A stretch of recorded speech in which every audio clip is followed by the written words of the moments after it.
Alright,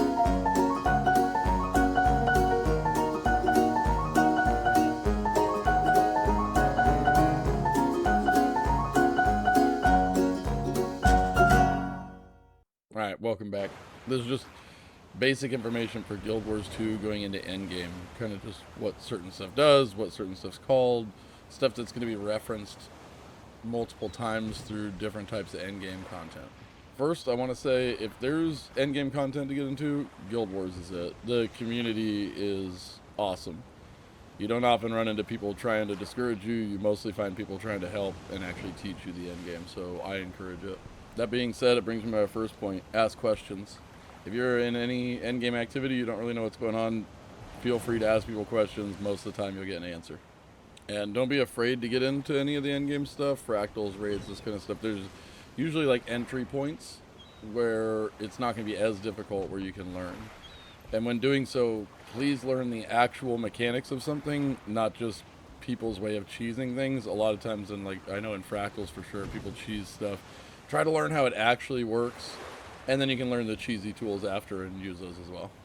Big thing for a lot of it, stick with the group. Yeah, I mean, there's things obviously where you have to separate, but if you don't have to be separated for something, stick with the group, kind of watch how other people are doing stuff, figure it out. Also, the wiki is a really good tool for stuff, and I'm going to be putting up videos, at least for fractals at this point, on how to complete them, and the different mechanics in them. Alright, first, Defiance bars. Blue bar that pops up below bosses. A lot of people don't actually know how it works. You have skills that will break Defiance bars down. It'll say Defiance damage, it'll be a CC. Bosses are CC immune, you use those on them, it brings that bar down. Please don't be the person not bringing that into fractals or raids. You're gonna need it, and the team's gonna need as many people using them as possible. Number 2, not all circles are bad. Usually red circles are bad, green circles usually aren't bad. There's a couple of mechanics where people are supposed to pile onto a green circle. I see a ton of people run away from those. It can really be a problem. But yes, if you see a red circle, you're usually trying to get the heck away from it. If you see a green one, there's probably a good chance you're supposed to be going to it.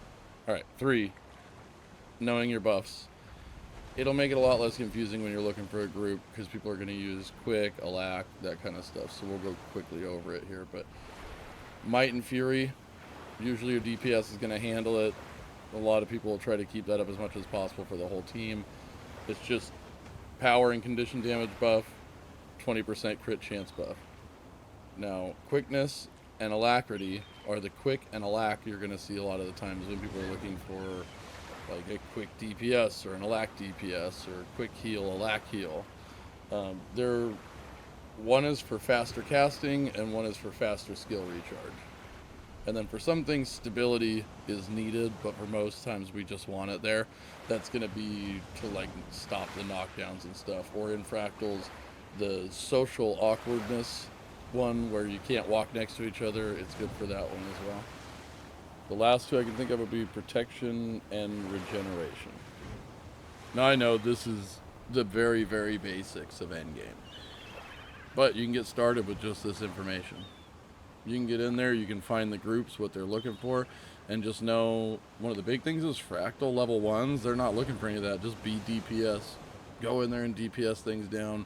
A lot of people are skipping mechanics and stuff, but please try to learn them for when you move forward. Other than that, get started, get in there, just go do it.